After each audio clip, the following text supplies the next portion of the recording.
एक तरीके से डिलीट कर दिया। मतलब आप ये मानने को ही नहीं तैयार हैं कि ऐसी कोई हिंसा समाज में एग्जिस्ट करती है। और अब ये दूसरा एक्ट है जहाँ पर कि आपकी पहचान, आपके मुद्दे और आपके शरीर के ऊपर जो भी हिंसाएं हैं उनको एक तरीके से मानने से इनकार किया जा रहा है, ठीक है। और ये हमेशा याद रखिएगा कि ये सिर्फ हमारा मुद्दा नहीं है। आज वो हमारे अधिकार मिटा रहे हैं, कल को मिटाते मिटाते आप तक भी आ जाएंगे। और ये हमने हमेशा देखा है कि ये चेन रिएक्शन होता है, क्योंकि बात फिर से वहीं पे आती है, क्योंकि आप हमें हमेशा से मिन्यूस्कल माइनॉरिटी मानते चले आ रहे थे, तो सबसे पहले आपने हमें चुना। धीरे धीरे धीरे धीरे करते करते फिर आप तो दलितों पे जाएंगे, आप आदिवासियों पे जाएंगे, आप महिलाओं पे जाएंगे। और फिर वही है ना कि जंगल की आग में कोई सुरक्षित नहीं रहता है। जब ये जैसे लोग कहते हैं ना कि जब वो एक बहुत रील्स में चलता है कि जब इस देश में हिंदू मुस्लिम अगर खत्म हो जाएगा तो जातियाँ आ जाएंगी, जातियाँ खत्म हो जाएंगी तो जेंडर आ जाएंगे, कुछ ना कुछ हमेशा मतलब एक कॉन्फ्लिक्ट। क्योंकि घर में भी 4 बर्तन होते तो आवाज़ें होती हैं, तो आवाज़ें होंगी, लेकिन किसी की आवाज़ को दबा देना, किसी बर्तन को ये कह करके निकाल देना कि तुम अब बाहर जाओ क्योंकि तुम बर्तन की कैटेगरी में ही नहीं हो, ये हमारे साथ हो रहा है। हमें लगातार संविधान से, कानून से, समाज से डिलीट किया जा रहा है। बहुत मुश्किल से हमने अपनी लड़ाइयाँ लड़ी हैं, बहुत मुश्किल से हम कहीं तक पहुँचे हैं। और बहुत बार ये कहने की कोशिश की जाती है कि आप लोग जो है शायद मानसिक रूप से सही नहीं है, ये नहीं है, वो नहीं है, तो भी हमें बेहतर सुरक्षा दीजिए, क्योंकि किसी भी हालत में हम इस देश के नागरिक हैं। और जब आप 1994 में हमें वोट देने का अधिकार दे रहे हैं तो जाहिर सी बात है कि उसे लेने में आपको बहुत देर लगेगी नहीं। तो अगर हम आज नहीं लड़ेंगे तो जाहिर सी बात है लड़ाई बहुत आगे तक चली जाएगी। तो यहाँ पे ये चीज़ मुझे कंफ्यूज करनी थी। मेन प्रॉब्लम ये है, जैसे 2009 में जब दिल्ली हाई कोर्ट ने 377 को डिस्क्रिमिनलाइज किया था, मतलब होमोसेक्सुअलिटी एक्ट को, उस बीच से लेकर के 2013 तक, जब तक सुप्रीम कोर्ट ने उस फैसले को पलटा नहीं था, जिन लोगों ने अपने आप को कानून के सहारे ओपन किया था, कम आउट किया था, जो विजिबल हुए थे, उन्हें फिर बाद में बहुत परेशानियां झेलनी पड़ी थी।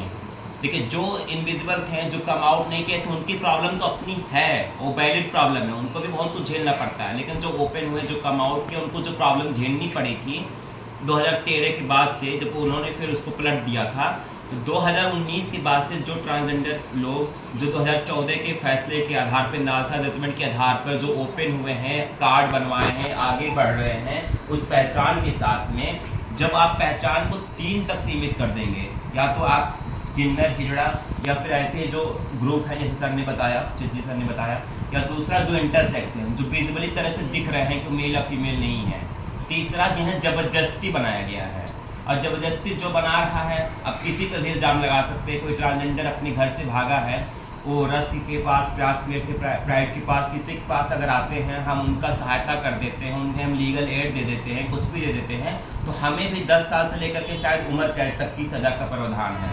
तो फिर कोई मदद करने को भी तैयार नहीं होगा। तो बस वही है, इंसान घुट घुट के लास्ट में अगर आपको सुसाइड करना है तो आप सुसाइड कर सकते हैं, या मेडिसिन खा के सो सकते हैं। एक बात यहाँ पे ये भी है, कि किसी को सरकार के अकॉर्डिंग कहा जा रहा है कि जबरदस्ती बनाया जा रहा है, तो क्या हम मतलब मेरा मानना ये है, या मुझे ये जानना है कि क्या एक जो पुरुष है, एक स्ट्रेट है, क्या उसको साड़ी पहना के रखेंगे वो रह लेगा? ऐसा कौन सा पुरुष हो सकता है? या कोई एक मतलब लेडीज है वो रह लेगा? नहीं ना। जब आप हो तब आप रह रहे हो ना, तो यहाँ पे मतलब पूरी तरह से उल्टा हो जा रहा है। देखिए, मैम ने जो बात कही, बस एक 2 वर्ड में हम लोग को मीटिंग में चलना है। जैसे कहा था कि आज पहले मजहबों में बांटा जा रहा है, फिर जातियों में, फिर जेंडर में। एक शॉर्ट लाइन है, रात मोदी साहब की लाइन है ना, लगेगी आज तो आएंगे कहीं घर घर में, यहाँ सिर्फ हमारा मकान थोड़ी है। तो यही बात है कि सबके साथ रहना है, और वक्त रहते हम लोगों को एक प्लेटफॉर्म पे आने की ज़रूरत है, मगर नियमानुसार हमें विधि विपरीत काम नहीं करना है, हमें शासन के हद में रह करके काम करना है, क्योंकि कोई भी लड़ाई लड़ी जाती है जज्बात पे नहीं लड़ी जाती।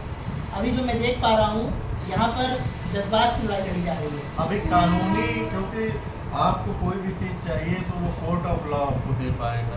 जो यहाँ पे जो मुद्दों पे बात हो रही है, तो कोर्ट ऑफ लॉ अगर दे पाएगा, तो अगर आपको उस बिल से किसी से भी, तो क्या अभी तक कोई भी व्यक्ति उसको अनकॉन्स्टिट्यूशनल कराने के लिए गया? तो PUCL यहाँ पे एक संस्था है, अगर आप लोग उसके बारे में जानते हैं, तो PUCL ने अभी अपना बयान दर्ज ऑलरेडी किया है इस बारे में, और उन्होंने ऑलरेडी मतलब जो भी कॉन्स्टिट्यूशनल मेजर्स होते हैं हाँ। वो लिए हैं, और इसके बारे में मुझे इसलिए भी पता है क्योंकि हमारे साथी PUCL के साथी हैं। तो जो भी लड़ाई है, जो मुद्दा है, हम उसकी गहराई को समझ रहे हैं। यहाँ पे शायद हम इस बात को अभी तक कन्वे नहीं कर पाए हैं। इस पूरी मीटिंग को करने का मकसद ये था कि सब जो भी इलाहाबाद में एक्टिव लोग हैं, जिनकी कॉन्शियस अभी भी थोड़ी अपनी जगह पर है, जो भी ये समझते हैं कि इंसान का इंसान से क्या रिश्ता होना चाहिए, तो वो सब एटलीस्ट एक कॉन्शियस एक प्लेन